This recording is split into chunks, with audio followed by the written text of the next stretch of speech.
Tapi pada dasarnya memang kita perlu perubahan arah ekonomi. Jadi dia ngerti betul, dia pasti udah pelajarin kan. Saya biasanya kayak gimana, dan dia ingin ada perubahan arah ekonomi aja. Karena pada satu titik, ketika ekonomi memburuk, popularitas pemerintah citra turun terus. Dan ini terlihat ya Pak. Tolong nanti kalau tidak tepat di klarifikasi. Sepertinya Pak Pur banyak mereview kebijakan era menteri sebelumnya. Era presiden sebelumnya. Era menteri sebelumnya. Saya nggak ada sentimen menteri. Saya lihat 20 tahun terakhir aja. Kan saya pelajarin tuh ekonomi seperti apa. Kebetulan saya dekat situ juga, tapi nggak bisa action karena kita cuma ngasih masukan aja. Kan nggak semua jadi pakai kan. Ya kita lihat ya, kalau kita mau memberi penjelasan ke masyarakat bahwa ke depan akan bagus, saya mesti jelasin ke mereka dulu dong, kemarin apa yang salah. Gimana ke depan kita akan berbeda. Kalau sama-sama aja, masyarakat pasti nggak percaya. Jadi saya mereview itu memberi landasan teori dan pengalaman bahwa ini dulu begini salah, ini dulu ini salah. Ke depan kita gabung yang salah kita buang, yang betul-betul kita gabung sehingga ekonomi akan tumbuh lebih pesat dan rakyat juga akan lebih senang. Jadi saya perlu landasan itu bukan untuk jelek-jelekin orang, tapi untuk menjelaskan ke masyarakat bahwa saya tahu kelemahannya dan saya tahu gimana betulinnya. Bukan sombong ya. Artinya kalau ngomong gitu sombong. Artinya formula yang kemarin kurang tepat ya Pak? Bukan kurang tepat, tapi separuh-separuh. Seperti saya bilang dulu di berbagai forum, waktu zaman Pak SBY, private sector doang, masih sedikit jalannya. Pemerintah sedikit. Waktu zaman Jokowi, pemerintah utamanya mendrive ekonomi, tapi swastanya boleh dibilang hampir diberhentikan. Ke depan kita akan bantu supaya dua mesin ekonomi itu jalan. Nah itu bukan saya pintar karena pengalaman ngelihat selama 20 tahun, jadi ngerti salahnya di sini. Karena kan gini Pak, mulai dari dana pemerintah yang diparkir, kemudian diguyur. Bentar, ini kok jadi ngomong serius? Ini selama ulang tahun doang. Ini mumpung Menkyu kemari ya kan gitu. Mulai dari dana pemerintah yang diparkir Pak, kemudian diguyur ke Himbara, kemudian masalah sistem pajak, kemudian juga masalah cukai rokok ya. Saya nggak tahu yang dimaksud Fir'aun oleh Bapak siapa, tapi itu yang jelas pemerintah lah. Karena menetapkan cukai pemerintah. Ya Fir'aunnya pemerintah. Waduh, tolong ya. Sekarang udah nggak boleh. Justru dari kesalahan itu kita perbaiki. Artinya mungkin ke depan cukai rokok nggak naik lagi segitu-segitu aja, tapi kepentingan para produsen rokok dan para pegawai di industri rokok kita jaga dengan memastikan nggak ada produk ilegal lagi. Itu nggak gampang, tapi pasti kita bisa bereskan. Baik Pak Purbaya, kita juga ingin tahu ya Pak, behind the skin itu pertanyaan tambahan banyak amat. Ada 10 Pak pertanyaannya. Banyak banget. Ini ujian ya? Pak Pur, kita ingin tahu behind the skin ya. Ketika mendapat amanah dari Pak Prabowo, pesan utama apa dari Pak Presiden? Nggak ada pesan. Sama sekali Pak? Nggak ada pesan seingat saya. Arahan Pak, arahan ke depan. Nggak ada arahan juga. Pokoknya merah putih aja. Semua untuk merah putih ya udah. Tapi gini Bapak, ada kesan Bapak kan ngegas nih, berarti Bapak backingnya nih kok ngeri Pak. Kenapa?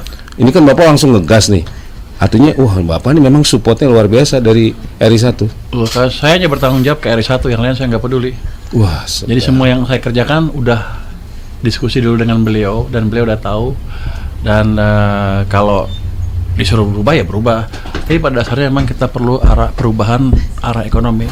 Jadi dia ngerti betul, dia pasti udah pelajarin kan.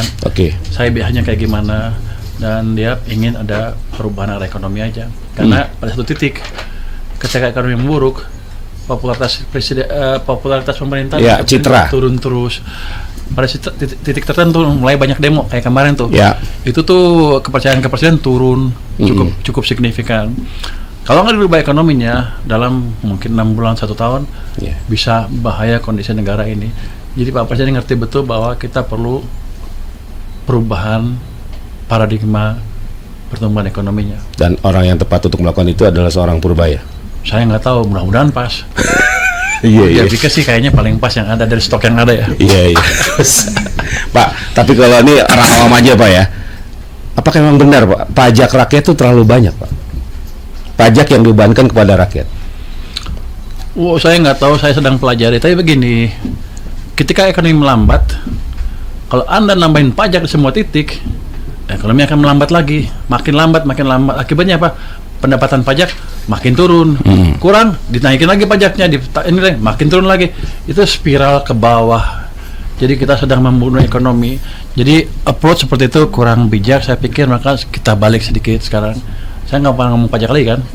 Yang penting saya ciptakan pertumbuhan ekonomi yang cepat supaya pajak naik, pajaknya, income-nya naik secara otomatis. Tapi kalau pertumbuhan ekonomi cepat, rakyat akan bayar pajak juga senang karena duit mereka juga banyak. Jadi itu yang saya coba orkestrasi sekarang. Oke, Pak, satu lagi Pak sebelum masuk ke sini nih Pak. Waduh, susah banget tuh. Waduh, pertanyaan susah. Meskipun sebulan Pak, di internal lapangan Banteng masih aman Pak? Maksudnya? Ya di Kemenkyu. Aman gimana? Ya artinya birokrasi dan sebagainya. Aman, saya badannya gede, macam-macam gue tumbuk aja jatuh dia. Tapi enggak, mereka juga sebagian besar teman lama, jadi nggak ada masalah. emang gobo ya. Oke, Pak. Memang badan gue gede. Tinggal ada yang nanya, tinggi banget menterinya ya 184. Rata-rata pegawai Kementerian Keuangan paling 170, 172, 173, tabrak jatuh pasti. Ya. Oke, baik. Pak, ini kita agak santai dikit ya. Ini kita mau tahu nih, Pak Purbaya pernah nggak sih terbayang sampai pada posisi ini ketika mengawali karir di bidang keuangan, Pak? Nggak pernah. Saya sekolah itu pindah ke keuangan dari engineer. Itu cuma disuruh istri aja, udah syarat kawin, udah selesai, titik. Oke. Udah. Bapak saya pernah lihat di podcast sampai sempat nggak sanggup ya, Pak? Oh iya. Karena ternyata susah tuh sekolah ekonomi itu. Jadi saya pikir saya kan orang ITB kan sombong. Iya. Pinter-pinter lah ya. Gua juga emangnya pinter juga di ITB juga, masuk perusahaan yang susah masuknya, gaji gede. Itu susah sekali ini ya, teknologi juga susah. Saya udah ngerasain semua, saya pikir kalau saya udah sepinter ini nggak ada yang bisa saya kuasain, pas saya jagoan. Ternyata begitu belajar ekonomi 2 bulan udah pusing, saya nggak ngerti, bukan nggak ngerti bahasa Inggris, ilmunya terlalu tinggi karena saya masuk dari S1 langsung S3. Iya. Ya udah sempat bilang menghadap istri. Iya. Jadi kalau ingat sekali, Juni kita pulang. Jangan lihat serius. Ya, Juni kita pulang ke Jakarta. Sampai Jakarta kamu saya cerai. Ya takut lah kalau gitu, gua rugi. Tapi itu betulan, bukan dikarang, itu betulan. Iya. Tapi karena saya pandang ancaman yang positif, saya ikut. Oke. Baik,